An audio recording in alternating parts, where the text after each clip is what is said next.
voltei, amor, pra dizer que ainda te amo, pra dizer que ainda te quero, te quero. Oh, vai, parece estar tudo beleza, seu rosto não traz mais aquela tristeza. Que bom, que bom, que bom, que bom. หลังจากที่อยู่คุริชิบะเมืองหลวงของรัฐพารานามาอาทิตย์หนึ่งแล้วนะครับพักขาได้เวลาออกเดินทางอีกแล้วเดี๋ยววันนี้มุ่งหน้าไปทางตะวันตกครับจุดหมายปลายทางน้ำตกอีกัวซูเป็น World Heritage หรือเป็นมรดกโลก1 ใน 21 แห่งของบราซิลด้วยนะครับเพื่อนผมก็กำลังจะทำอาหารเช้าชงกาแฟให้กินเลยนี่มาอยู่กับหลุยได้3 คืนแล้วนะครับแล้วก็นอนโรงแรมอีก4 คืนสรุปอยู่คุริชิบะอาทิตย์หนึ่งพอดีเดี๋ยวจะออกเดินทางแล้ว I record this for remember Luis Okay, nice to meet you, my friend. Yeah. thank you so much Okay, you're welcome. You're Everything. welcome. It was an amazing experience to we both, I think. Okay. Have a nice trip. yeah Keep I riding. yeah I hope to see you in Thailand We'll meet there. Yeah. For sure. yes Oh my, I've been working all week, no lie. Can't sleep and don't know why.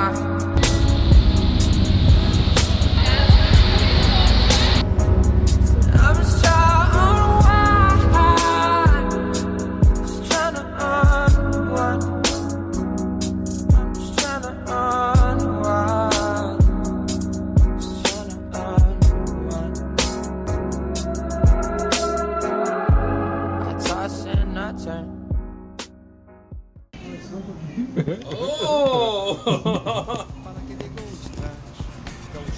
What's the name of the town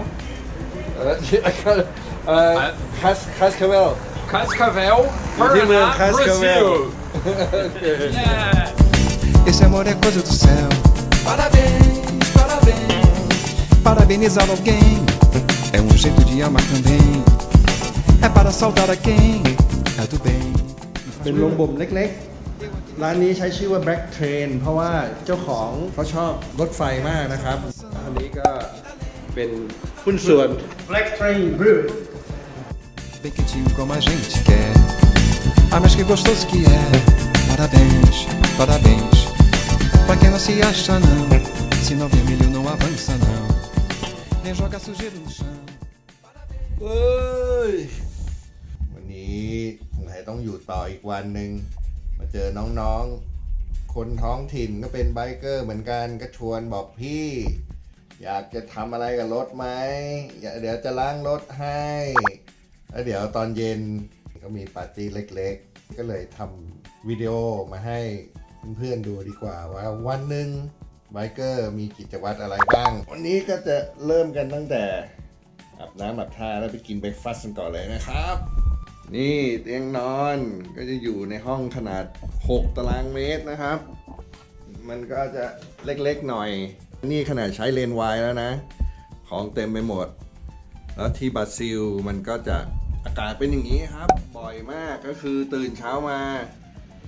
ฝนตกปล่อยๆครึ้มๆอย่างนี้ทั้งวันเลยนะครับอากาศแบบน่าเบื่อมากเดี๋ยวเราไปอาบน้ำกันก่อนเลยเราจะให้ดูประเทศบราซิลมีที่ไม่เหมือนที่อื่นอยู่2 อย่างอันแรกคือชักโครกนะครับที่นั่งเนี่ยจะเป็นแบบพลาสติกนุ่มๆว้าวแล้วแต่ฐานะนะครับอันนี้เป็นโรงแรมถูกๆมันก็นุ่มน้อยหน่อยแต่ถ้าไปบ้านคนดีๆมีฐานะก็จะนุ่มสบายเลยนะครับนั่งสบายตู้สมากแล้วก็อีกอย่างที่กดชักโครกในบราซิลทุกที่จะเป็นปุ่มแบบนี้นะครับเป็นสวิตช์เหมือนสวิตช์ไฟใหญ่ๆแบบนี้นี่นะครับเรามาถึงห้องเบรคฟาสต์กันแล้วเรามาดูกันชัดๆนะครับที่บราซิลเขากินอะไรกันบ้างนี่เป็นกาแฟบราซิลเดี๋ยวจะลองกันแน่นอนอันนี้นี่ก็เป็นผลไม้นะครับอันนี้มีสารพัดขนมปัง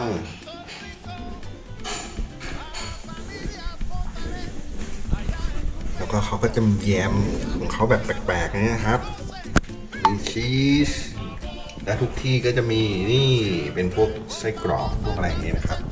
ปรุงรสบ้างไม่ปรุงรสบ้างนี่โรงแรมถูกๆนะครับประมาณสัก500-600 บาทแต่ก็อาหารเช้าดีมากนะครับทุกที่ในบราซิลจะเป็นแบบนี้ลอร์โอเคนี่ครับกาแฟบราซิลหอมกรุ่นนี่ดูไบเกอร์กินอะไรกันบ้างนะครับวันนี้ขาดไม่ได้เลยนี่มะละกอน้ำผลไม้นะครับขนมปังแล้วก็กาแฟบราซิลเวลากินมะละกอก็ต้องปอกเองแบบนี้นะครับแต่ว่าบางคนก็กินทั้งเม็ดเลยก็ถือว่าเป็นยานะครับแต่ไบเกอร์ลองกินดูแล้วไม่ไหวครับลิ้นมันจะชาสาก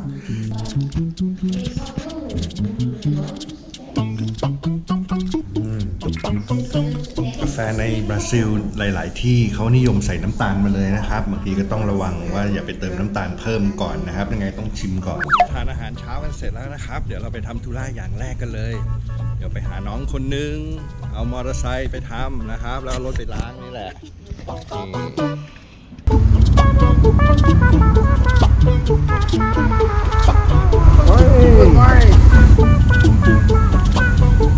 นี่มาเจอน้องคนแรกเลยฟาบิโอก็เดี๋ยววันนี้ฟาบิโอจะดูแลนะครับนี่เราก็เอารถมาล้างนี่มาก็วันนี้ก็ต้องใส่เสื้อเอาใจเจ้าบ้านหน่อยนะครับนี่เป็นร้านบิวรี่ของฟาบิโอนะครับซึ่งไปเยี่ยมมาเมื่อวานนี้ก่อนอื่นต้องเอารถไปเปลี่ยนไส้กรองอากาศแล้วก็ไปเช็คสภาพทั่วไปเด็กๆก็ตื่นเต้นกันใหญ่เลยได้มาเห็นรถของกัปตันมอเตอร์ไซค์เดี๋ยววันนี้จะให้มาคงขี่ไปนะครับโอเคขี่รถไปที่ศูนย์ยามาฮ่านะครับนี่ฟาบิโอก็เป็นโชเฟอร์ให้นะครับนี่ก็จะความรู้สึกแปลกๆหน่อยนะครับได้เห็นรถตัวเองมีคนขี่อยู่ข้างหน้าแหมธงไทยปิวสวัย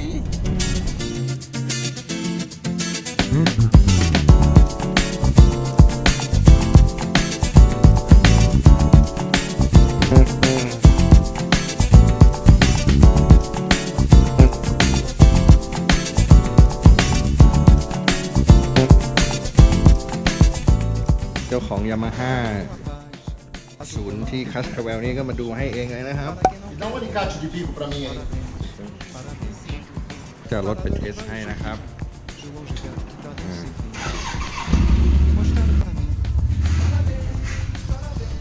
ครับตอนนี้เราก็เอารถเข้าไปไว้ที่ศูนย์ยามาฮ่าแล้วนี่ก็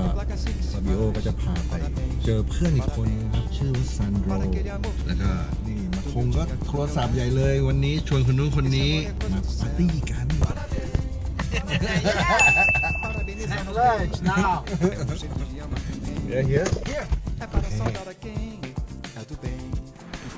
ก็เป็นร้านอาหารอิตาเลียนนะครับ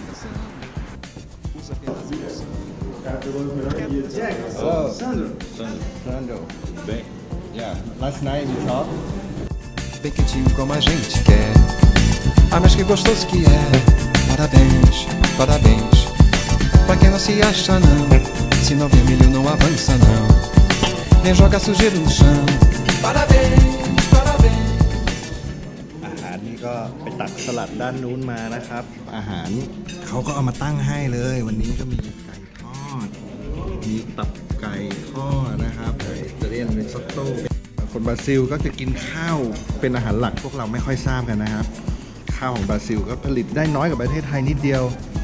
ปีหนึ่งประมาณ12 ล้านตันแต่ทั้งหมดก็จะผลิตบริโภคภายในประเทศนะครับถั่วดำไอ้แกงอันนี้ก็เป็นแบบ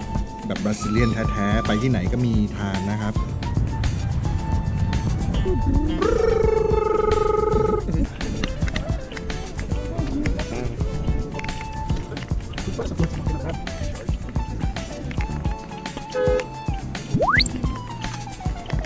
ซื้อของในซุปเปอร์กันมาแล้วครับเดี๋ยวจะมีปาร์ตี้กันเฮ้ย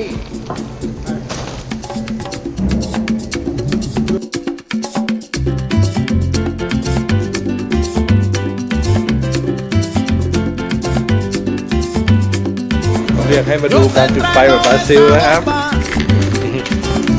Esta bomba puertorriqueña, yo te la traigo de Can you tell the story? Okay, the pictures you see in here is of a party that takes place every year in this region. There are ribs, okay? They do like 680 ribs. 680 of these Yes, at the same at the time. same time for 15 to 20,000 people. bomba, bomba está presente, aquí lo canta mi gente. Bomba, bomba, para siempre. Baila, baila y goza, mi bomba puertorriqueña.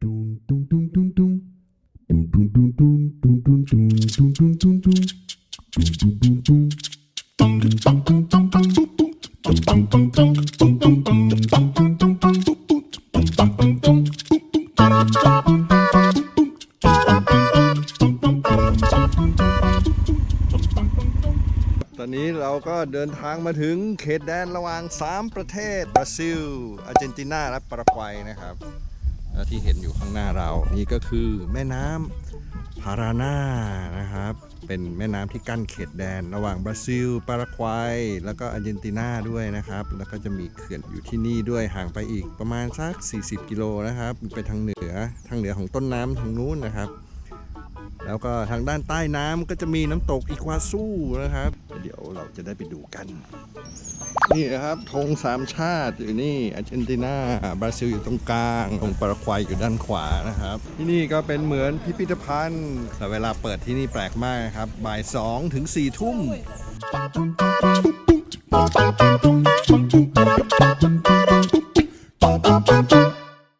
ตอนนี้เราก็เดินทางมาถึงเขื่อนตาอูแล้วนะครับเดี๋ยวเราไปดูกันเลยว่ามันยิ่งใหญ่ขนาดไหนฝีมือการสร้างของมนุษย์ที่เอาชนะธรรมชาติได้นะครับกั้นแม่น้ำพารานาคอนกรีตที่ใช้สร้างเขื่อนนี้นะครับสามารถสร้างสนามฟุตบอลได้ถึง200 สนามเลยทีเดียวนี่มีเครื่องกำเนิดไฟฟ้าอยู่ทั้งหมด20 เครื่องด้วยกันนะครับเดี๋ยวเราจะไปเที่ยวชมเขื่อนกันนะครับ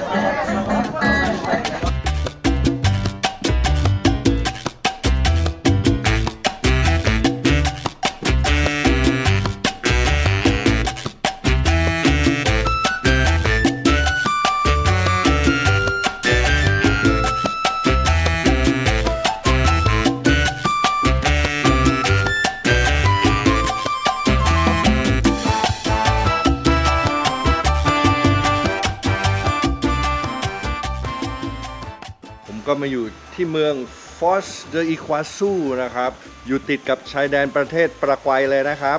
หลังจากที่รอมา3 วันวันนี้อากาศดีดูพยากรณ์อากาศแล้วครับจะเป็นวันที่อากาศดีที่สุดก็รอวันนี้นะครับที่จะไปน้ำตกเมื่อวานก็ไปเขื่อนอิตาปูมานะครับซึ่งเป็นเขื่อนที่ใหญ่อันดับ2ของโลกนะครับนี้เดี๋ยวเราก็จะไปสำรวจน้ำตกกันไปกับพี่คนนี้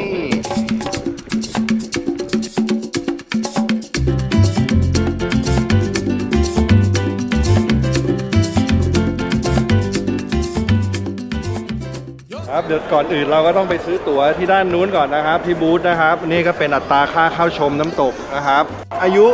เกิน12 ปีขึ้นไปนะครับค่าเข้าชม52บวกกับค่ารถอีก10เงินสมทบกองทุนอีควาซูนะครับ 1.6 เป็น 63.6 ก็ประมาณ700 บาทนะครับแล้วมีค่าจอดรถอีก22 เรียลก็อีกประมาณ100ก็ประมาณ800 บาทนะครับทั้งหมด Hello To the fall. Where are you from? Huh? Can you guess Can you guys? I don't know. No I never heard before. Thailandia Oh, okay. Thailand. นี่แถวที่จะขึ้นรถบัสไปน้ำตกนะครับวันนี้คนเยอะมากนะครับแถวยาวเหยียดจริงๆน่าจะรอกันอยู่เป็น100 คนแล้วตอนนี้ Yo te traigo esta bomba puertorriqueña. Yo te la traigo de Cupey, de Vega Baja y de Santurce, de todas partes de Puerto Rico. Esta bomba yo la dedico. แต่ว่าตอนนี้ยังไม่ถึงน้ำตกนะครับอีกประมาณ3 กิโลไบเกอร์ก็เลือกที่จะเดินเลียบริมแม่น้ำอีควาซูไปเรื่อยๆนะครับ Allá en Cupey Alto y Lo Mejía en Vega Baja, que gocen. ¡Sí!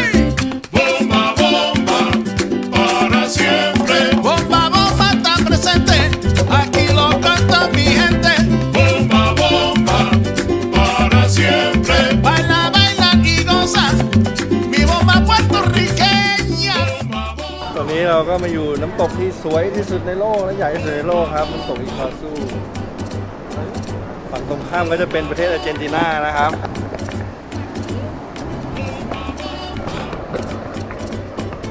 เราจะเดินตามแทร็กนี้ไปเรื่อยๆเรียบแม่น้ำนะครับแล้วก็จะมีจุดชมวิวอีกด้านหนึ่งทางนู้นมีมุมระเบียงที่ยื่นลงไปตรงน้ำตก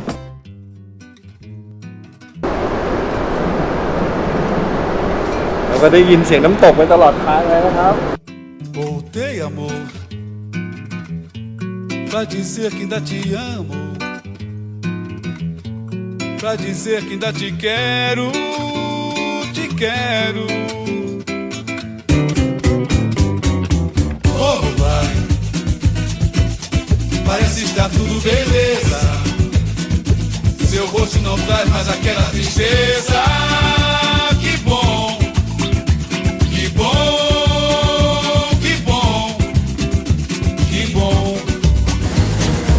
Mas se você quiser voltar, amor demais tenho pra dar, pois minha vida sem você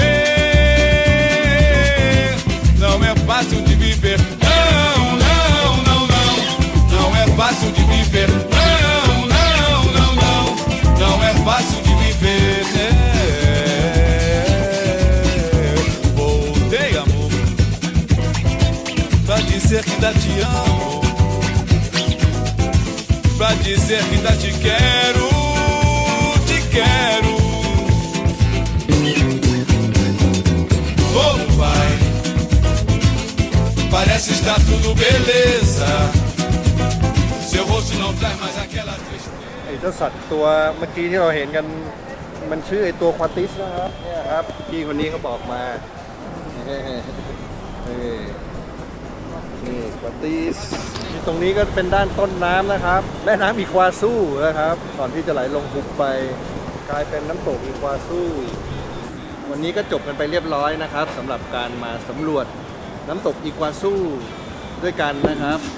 ก็หวังว่ากัปตันมอเตอร์ไซค์คงจะนำความสุขมาให้กับคนไทยที่ได้ชมนะครับขอบคุณสำหรับวันนี้ที่ติดตามชมนะครับแล้วมาพบกันใหม่ในโอกาสต่อไปครับสวัสดีครับ